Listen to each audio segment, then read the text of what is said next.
The following is a telephone interview our radio station, 98.5 FM, CKEY, recently had with Don Brewer of the classic rock band Grand Funk Railroad.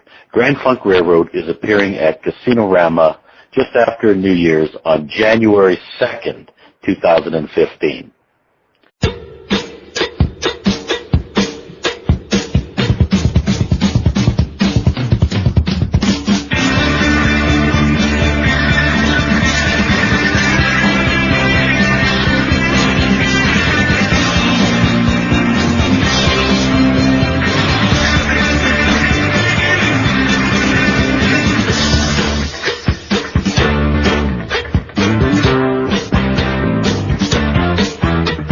Hey everybody, this is Don Brewer from Grand Funk Railroad, and when we're in Barrie, we listen to Tourism Radio 98.5. I want you to support the local tourism industry in the Barrie area. I just want to tell you, you can get all the information you want at grandfunkrailroad.com. That's grandfunkrailroad.com. This is about the band. Anything you want to know, the tour, the current recordings, everything you want to know is there. Thank you very much. grandfunkrailroad.com. I'm Douglas Edwards, station manager of CKEY in Barrie. Today I have the pleasure of having Don Brewer in conversation. Welcome, Don, to Tourism Radio. We're looking forward to the band's appearance at Casino-Rama coming to our local market. We're very excited to see you in the area, being big fans for years. All right, thank you, Doug. I appreciate it. Thanks. So, Don, my first question right off the bat, I am so jealous. After 46 years as a rock star, tell the Canadian audience what it's like, what's the lifestyle like. I'm, as I said, I'm jealous. You're a rock star. How great is it to be on tour with a band? Well, currently, we do about 35. We've been touring with this particular lineup of the band, including myself and Mel Shocker, founding members of Grand Funk, along with Tim Cashin on keyboards. Max Carl from 38 Special is singing lead for us. Bruce Kulick from Kiss is playing lead guitar. And we've been touring about 35, 40 shows a year since the year 2000. So this is 14 years. It's just been going great. We get up into Canada maybe 2 or 3 times a year. Most of it is in the U.S. So we stay down in our territory most of the time. But it's just been a great run. We've just had a terrific time. Looking at the music industry today and the different revenue sources for music artists, I see different stars like the Justin Biebers of the world, or Psy and Random Gingham style. And I know those kind of guys aren't going to be around in 45 years like Grand Funk Railroad is today. Do you ever get jealous of the quick success of current artists? What's your thoughts on the current state of the music industry? I can't really relate to the current state. It doesn't make sense to me the way that things are done. I'm glad we came up when we did, when we were making records actually, and you were selling records, and you had you could track your revenue stream. You knew exactly where it was coming from, who was buying it, all that kind of stuff. And now it's all over the place, And I think that yes, there's a huge opportunity out there, but it's very difficult to get a piece of it, because so much of it is going free and being it's being downloaded, and it's being what's the other term? And I want to say where they pirated. Well, yeah, pirated.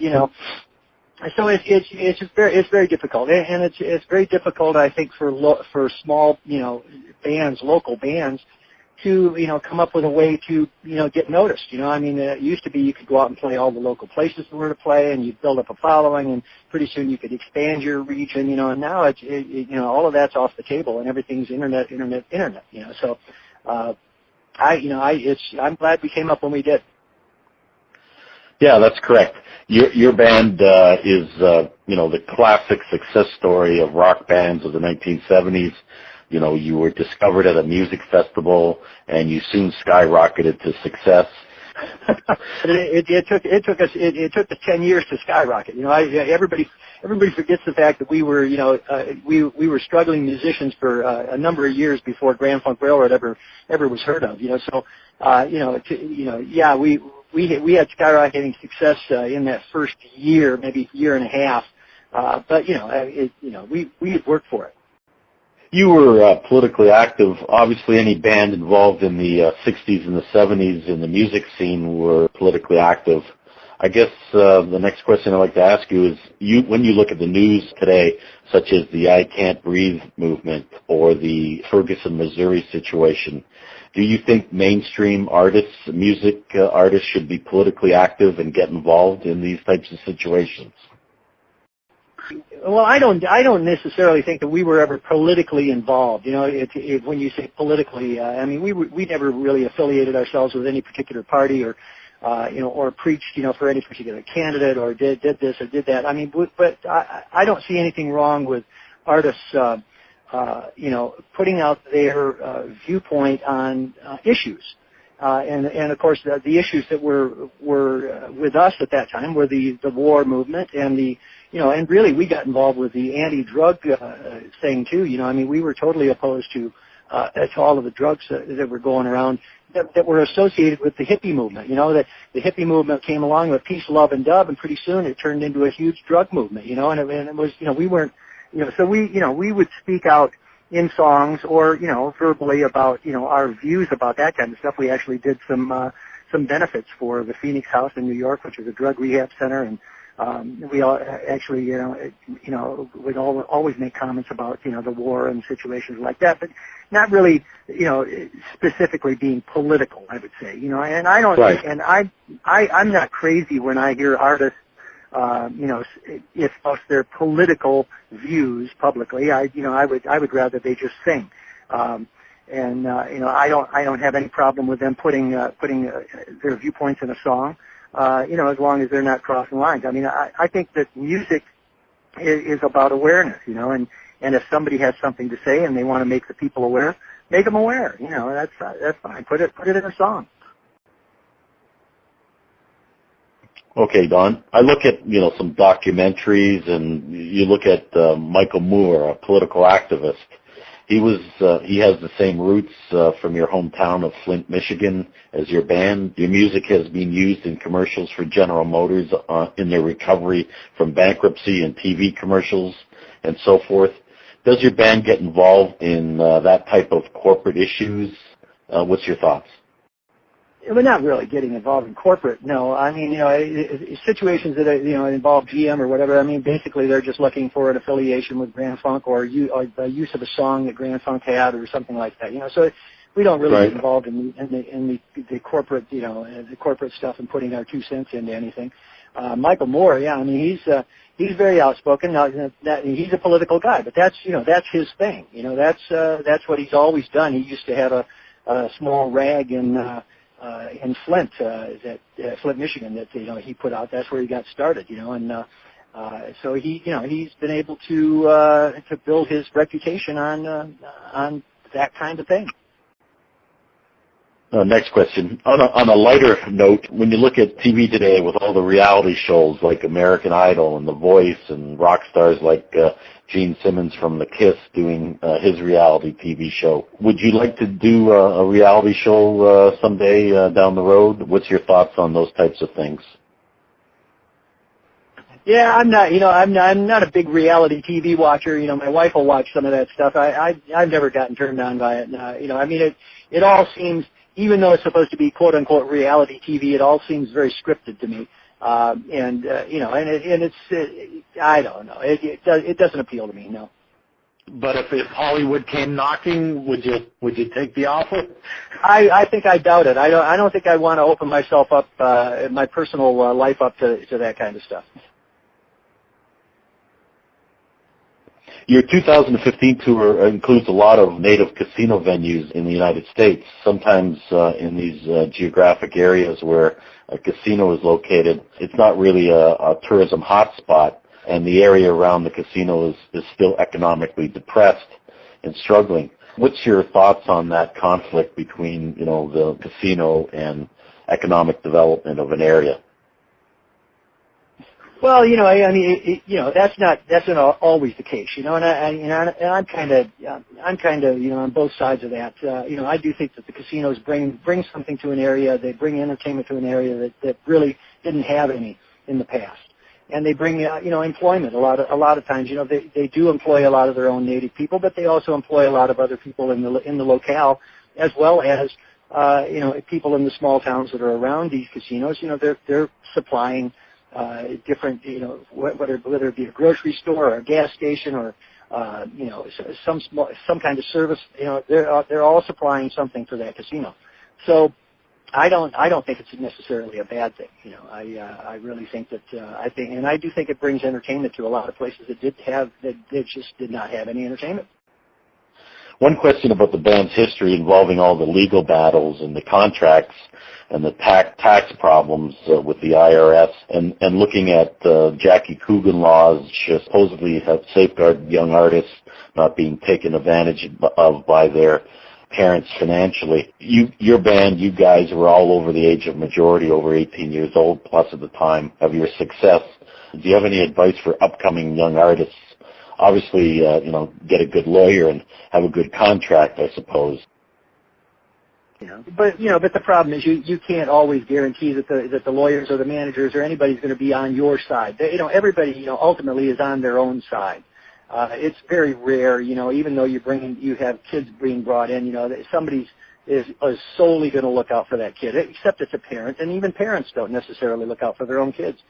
So, the only advice I can offer, young people coming up in the entertainment business, and that would be any part of it, is to be aware and to become educated, and don't necessarily trust, anybody, even though you think they are your, closest brother.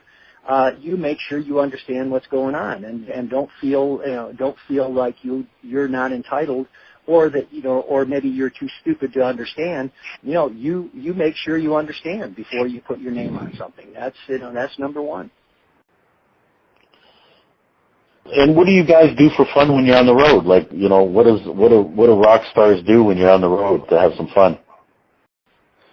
Oh boy, that's far and few between. It's pretty intense. When we travel, it's mostly weekends. We'll go out on a Friday and come back on a Sunday. That kind of stuff. So it involves a lot of time on airplanes and airports, and getting to the venue, getting checked into the hotel, doing sound check, doing the show. And then you get up at 4:00 in the morning and head back to the airport. So it gets pretty grueling. And then of course you get home, and that's when you have a little bit of fun. You get time to spend with the grandkids and the family, and that's the home part. The 2015 tour looks great. You're building a young fan base. You have the older fan base.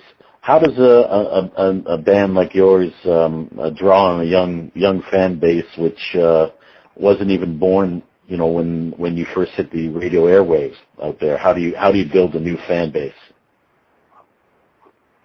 Well, we try to appeal to, a lot of generations, and we do, because of the music and because of classic rock radio. There's a lot of fresh faces out there all the time that know some kind of Wonderful and Closer to Home, and We're an American Band, Locomotion. They know those songs, but they don't, they aren't really familiar with the other ones. So, our whole thing is when we play live, we really appeal to the whole thing. It's amazing how many people we can see out in front of us that are, up on their feet and having a good time and sweating, and they're not old timers like us. They're young and having fun. And so that's the best promotion we can possibly do, is to go from town to town and light everybody up. That's what we do. Don, do you have any family members coming up in the music business? You mentioned grandkids, family, any family involved in the entertainment industry? My nephew's done a lot of Broadway and off-Broadway stuff, and he's still out there. And his name, by the way, is Don Brewer. So you'll probably hear about him. What social causes or charities are you involved with, or are important to you and your family? What would you like to mention here today to the audience they should support? What social causes are important to you and the band? My wife and I have always been, major animal lovers. So I would urge everybody, to donate money to their local animal shelters. Whatever it is. It's fine to donate to donate money to the Humane Society and the bigger ones, but the locals really need the help. So if you can do any work for, or if you can donate money, or you can donate canned goods, or cat food and blankets and all, anything you can find that you can donate to your local animal shelters, that is to me and my wife, Sonny, that's a great cause. Finally, Don, I'd like to thank you for this interview and your time today, visiting our tourism radio station 98.5. I wish you all the success in 2015 for yourself and your family and the band, and we look forward to seeing and hearing Grand Funk Railroad for the next 45 years. Thanks for coming. All right, thank you, Doug. I appreciate it. Thanks. All right.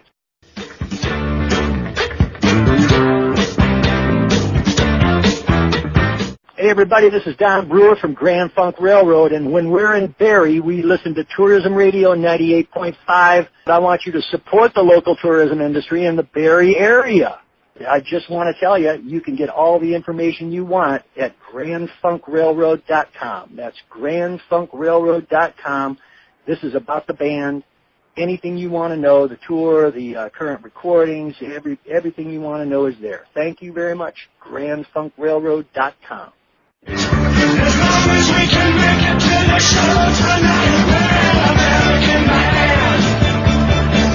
We're an American band. We're coming to your town, way up your party and down. We're an American band. Hey everybody, this is Don Brewer from Grand Funk, and I just want to remind you we are appearing at Casino-Rama January 2nd. Come on out and have a good time. Hey everybody, this is Don Brewer from Grand Funk Railroad, and when we're in Barrie, we listen to Tourism Radio 98.5, CKEY, the Key. Welcome to our town. You want to know what to do, what to see, where to go. Tune into Tourist Radio. What's going on? Tourist Radio.